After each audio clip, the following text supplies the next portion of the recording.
بسم الله الرحمن الرحیم. نن زموږ د طریقة العصریه د اول حصې سبق نمبر 191 دی او الدرس الثامن والاربعون 48 نمبر درس دی. په 48 نمبر درس کې نن زموږ دویم سبق دی. دینه مخکې سبق کې مونږ د حمزه قطعی چې کله د یو لفظ په منځ کې راشي د هغې 15 قاعدې ویلې وي.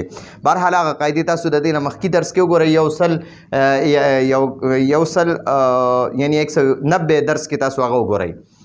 او دې کې به موږ اوس وایو املاء المفردات، د مفرداتو املاء المفردات. املاء المفردات، مفردات چې دا د مفرد جمع ده او مفرد یو لفظ وي، ځان له لفظ ته مفرد وای، مفردات هغه شو. او چې کومه یو ځای جملې وي نو هغې ته جمل وای، د جملې جمع جمل دی. املاء المفردات د مفرداتو املا.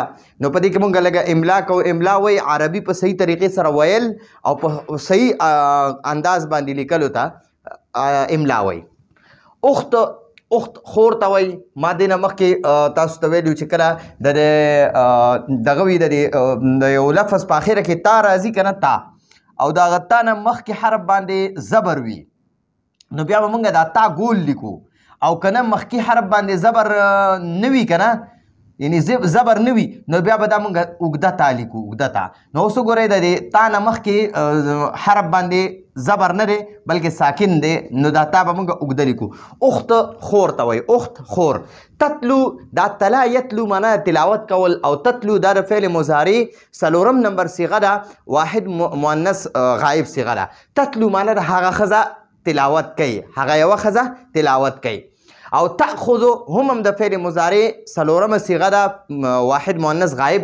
تأخذ معنا د هغه ښځه راخلي. اخذ یأخذ معنا د راغستل، یو څیز راخستل، چېرته نه راغستل.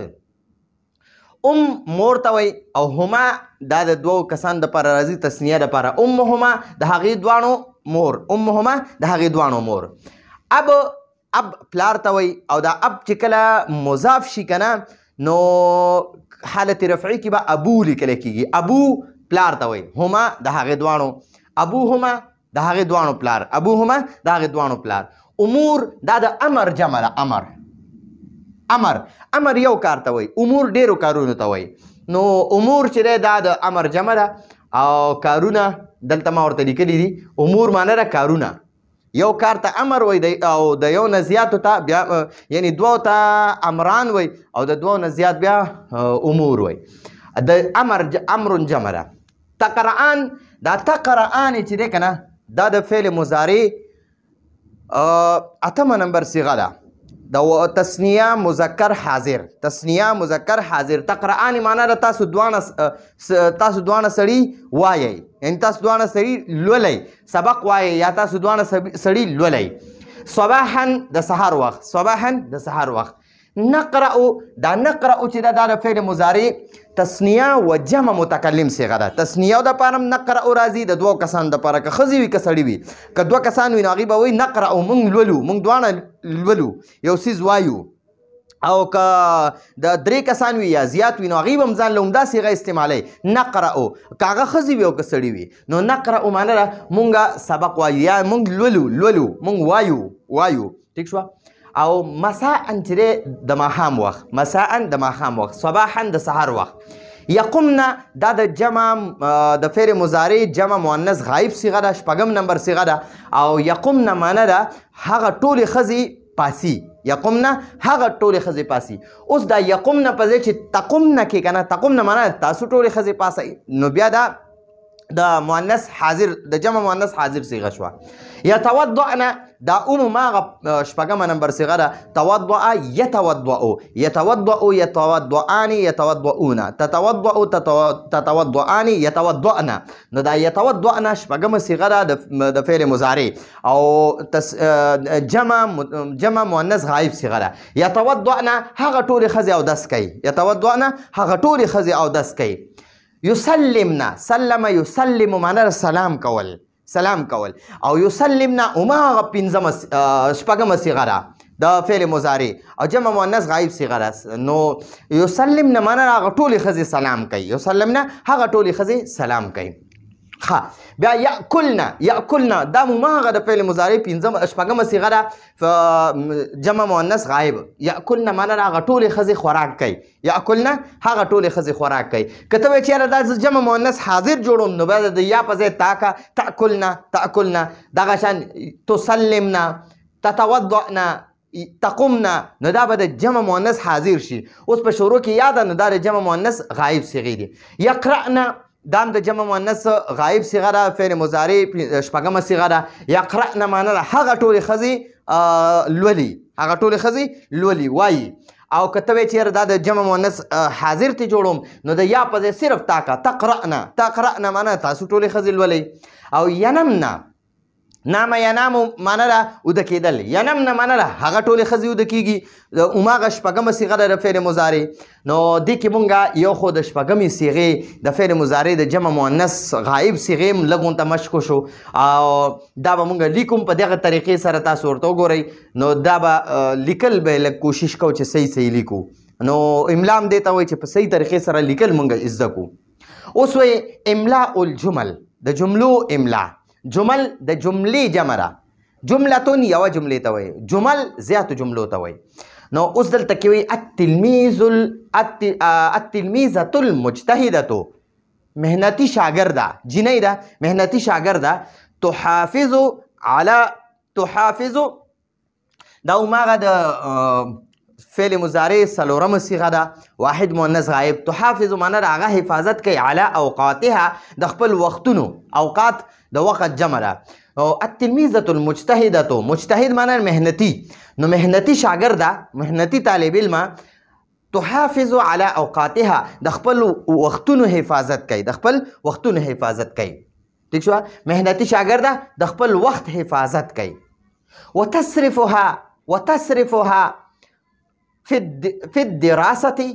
وتصرفها في الدراسة والمطالعة والمذاكرة والحفظ او صرف کوي وخت تیری. تصرفها دا ها معنی ده اوقاتو تراجع دی چې دا ښځه ده تصرف معنی ده هغه ښځه تیری ها خپل وخت پس کې تیری فی الدراسة په خپل سبقونو کې والمطالعة په خپل مطالعه کې والمذاکرة په خپل تکرار کې او والحفظ او د سبق یادولو کې. ٹھیک شو او هغه خپل وخت سبق ویلو مطالعه کولو تکرار کولو او سبق یادولو کې تیری. ٹھیک شو جی. ذهبت الطالبتان ذهبت دا د فعل ماضي څلورمه صيغه ده واحد مؤنث غائبه. او طالبتان دا د طالبتون جمع ده. طالبه یوې طالب علم ته وایي او طالبتان دوه ته وایي.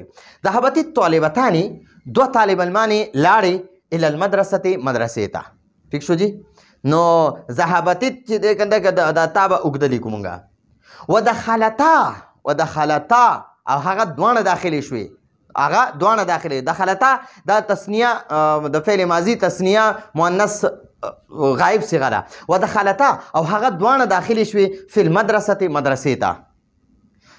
ٹھیک شو جی. دا مدرسه اسم دی. نو په اسم کې چې کلم اخیره کې تا راشي او د تا نه مخکې زبر وي نو بیا به دا تا مونږ ګول لیکو. نو دلته دا ګول تا هم لیکلې ده او د دې ګول تا نه مخکې دا سین دی په د زبر دی. نو مونږ ځکه د مدرستون په عربۍ کې وایي مدرستون.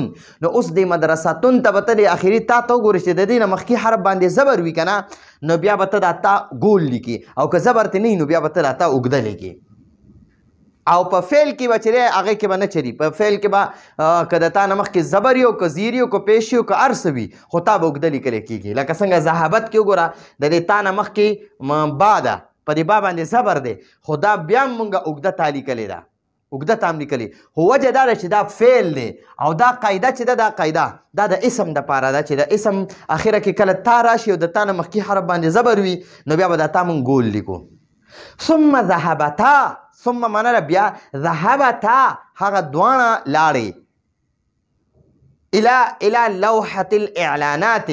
لوحة الاعلانات معنی ده نوټس بورډ.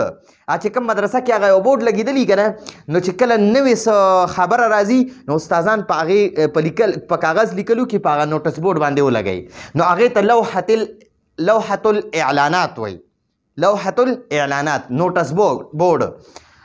ثم ذهبتا بیا هغه دواړه طالب علمان لاړې الی لوحة الاعلانات نوټس بورډ طرف ته چې کوم نوټس بورډ لګېدلي که نه هغې طرف ته دا دواړه طالبات لاړې وقرأتا او هغې دواړو ولوستو اعلانا اعلان یو اعلان په هغې نوټس بورډ لګېدلی د دواړو طالباتو هغه وویلو وهو او هغه اعلان دا دی على جميع الطالبتان على جميع الطالبات على جميع الطالبات ټولو طالب علماتو ته ټولې طالب علمانې به ان یجتمعن راغونډېږي فی قاعة المدرسة د مدرسې حال کې قاعتون حال ته وایي د هغه غټ حال چې د مدرسې وي نو هغې کې به دا ټولې طالب علمانې راغونډېږي الساعة العشرة لس بجې الساعة العشرة ساعة بجې ته وایي بجې ته او عشرة لس ته وایي تحضر الاجتماع اجتماع ته به حاضرېږي معلمات فاضلې معلماتې فاضلې عالماتې ښځې هغه به د اجتماع کې حاضري کوي چې کومې مخکې عالمانې شوي دي نو هغه معلمات فاضلات چې دي هغه به د اجتماع ته حاضري کوي ویخاطبنا او هغې به خطاب کوي چې کوم طالبه هغه معلمات دي عالمانې دي ښځې دي هغې به یخاطبنا دا د فعل مضارع جمع مؤنث غایب صیغه ده په دې کې هن ضمیر چې کوم دی اصل کې دا نون ضمیر دی خو موږ د ابتدایي طلباو دپاره وایو چې یاره دې کې دا هن ضمیر دی هن ضمیر دی معلمات او فاضلات ته راجع دی ویخاطبنا او دغه معلمات چې دي کوم معلمات فاضلات دي کوم عالمات ښځې دي چې کومه د اجتماع کې به حاضري کوي نو هغې به خطاب کوي بیان به کوي تقریرونه به کوي التلمیذات طالب علمانو او جینکو ته ٹھیک شوه وینصحنهن او هغه ښځې به نصیحت کوي دغه طالب علماتو ته وینصحن هغه ښځې به طالبات دا ینصحن چې دی دا فعل مضارع شپږمه صیغه ده جمع مؤنث غایبه په دې کې هن ضمیر دغه معلمات فاضلاتو ته راجع دی او دا دویم هن چې ورسره دی نو دا د تلمیذاتو ته مراجع دی وینصحن او هغې معلمات عالمانې ښځې چې دي هغې به نصیحت کوي هن دغه تلمیذاتو ته بنصائح طیبة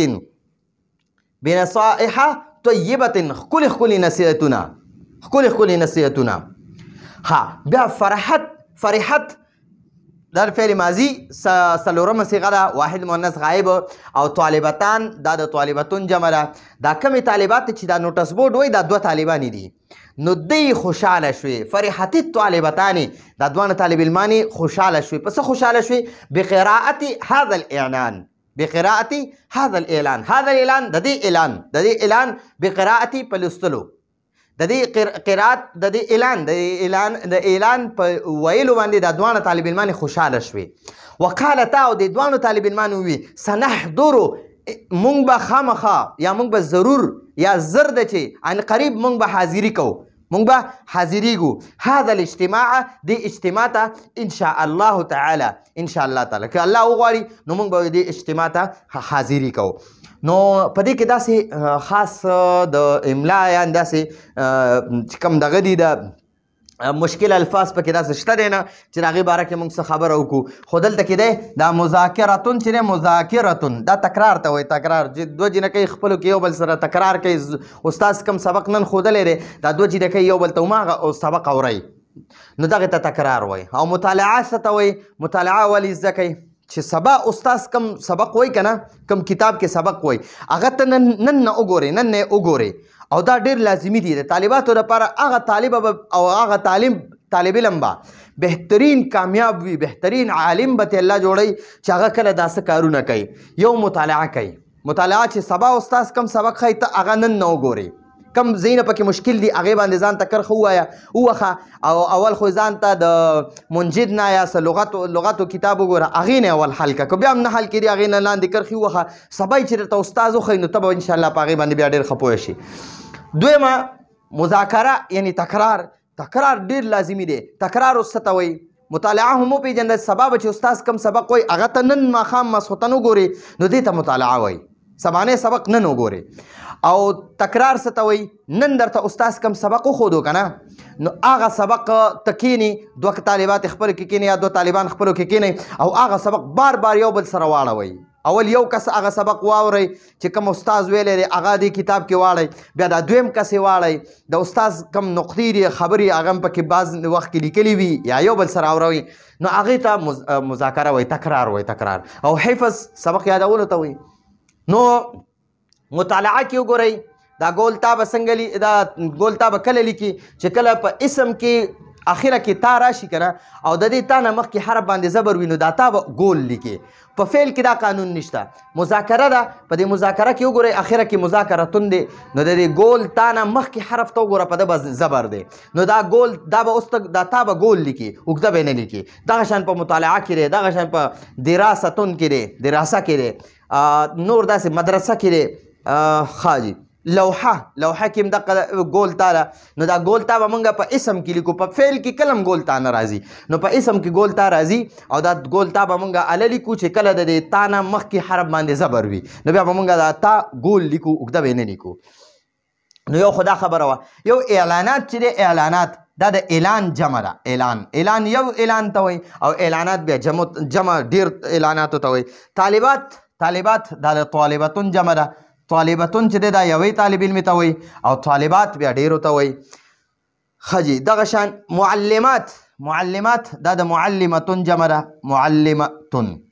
معلمتون معنا یوه عالمه او معلمات ډېرې عالمانې. دغه شان فاضلات د فاضلتون جمع ده د فاضلتون جمع فاضلات دی نو فاضلتون یوه فاضله او فاضلات ډېرې فاضلانې. تلمیذات د تلمیذتون جمع ده. خو بهرحال په دې انشاء الله کې نه دی انشاء الله دا تقریبا 99% غلط لیکي. انشاء الله به همیشه داسې لیکي دا ان به بیل لیکي او دا شاء الله چې دی دا به بیل لیکي. د دې انشاء الله معنی ده چې الله وغواړي او زمونږ خلک دا انشاء الله داسې لیکي ان دا نون د شین سره میلاو کی. د دې انشاء معنی ده چې الله پیدا کی. انشاء الله معنی ده چې الله پیدا کی چې کله دا نون د شین سره میلاو کی. ٹھیک شو تاسو به په علم النحو کې ویلم وي یاره دا جمله انشائیه ده. انشائیه معنی چې نوی پیدا شي نو انشاء الله معنی چې الله پیدا کی چې الله پیدا کی او د انشاء الله معنی دواړه په تلفظ کې یو شانتي دي خو لیکلو کې بدل دي چې کله دا نون او شین یو ځای میلاو وي که نه نو د دې انشاء الله معنی چې الله پیدا کی او چې کله دا نون د دې شین نه بیل کې انشاء الله د دې معنی چې الله وغواړي نو زه به دا کار کوم. انشاء الله زه به حج لازم انشاء الله زه به عمرې لازم انشاء الله زه به دا سبق یادوم انشاء الله زه به حافظ جوړېږم انشاء الله زه به عالم جوړېږم نو دا انشاء الله به بیا داسې لیکي. ٹھیک شو جی دا تاسو په هدایت النحو کې هم کتی شئ په هلته کې به هم تاسو ته لیکلي په حاشیه کې چې انشاء الله به داسې لیکي دا نون به د دې شین نه بیل لیکي جدا ده ان به بیل لیکي او شاء الله به بیل لیکي د دې معنی چې الله وغواړي او که چېرته داسې لیکي که نه انشاء الله تقریبا 99% خلک دا انشاء الله دا نون او شین یو ځای لیکي د دې معنی چې الله پیدا کی. نو زمونږ مطلب خدا نه دی که نه چې الله پیدا کی زمونږ مطلب خدا چې الله وغواړي نو زه به دا کار کوم چې د الله پکې رضا وي زه به دا کار کوم. نو دا انشاء الله په دې املا کې موږ ته دا انشاء الله وس دا صحیح کو او دا نور انشاء الله په دې باندې مخکې باس ډېر کړی دی بار هم صحیح کړي دي نو دا به دې کې بس مشکل نه وي. نو دا زمونږ د نن ورځې درس او الدرس الثامن والاربعون 48 نمبر درس ختم شو. راتلونکي درس پورې اجازت غواړو. هذا هو المرام والله اعلم بحقيقة الكلام.